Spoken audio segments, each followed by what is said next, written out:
Saint-Denis du coup contre Dustin Poirier, gaucher contre gaucher, les calf kicks, l'American Top Team contre l'école de Daniel Warin.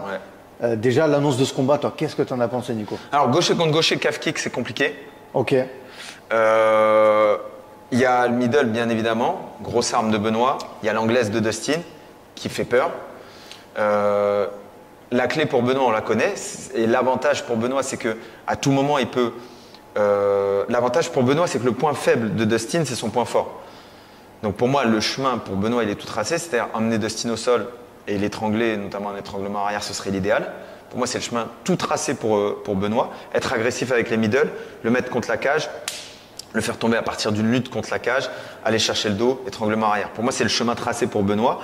Pour Dustin, le chemin, c'est contrer les kicks avec de l'anglaise, défendre la lutte et éviter de se faire cadrer contre la cage, et ensuite frapper fort en anglaise.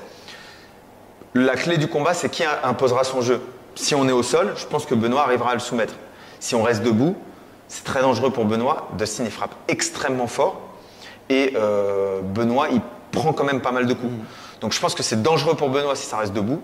Et c'est très dangereux pour Dustin si ça va au sol. Mais si je dois faire un pari, je dis Benoît, Cocorico par RNC. Et peut-être deuxième round. Benoît, tu as du mal à le placer dans les autres rounds parce qu'on ne l'a pas vu dans les autres rounds, parce que c'est beaucoup de finish premier round, parce qu'il dégage beaucoup d'énergie. Donc c'est du premier et du deuxième round pour moi.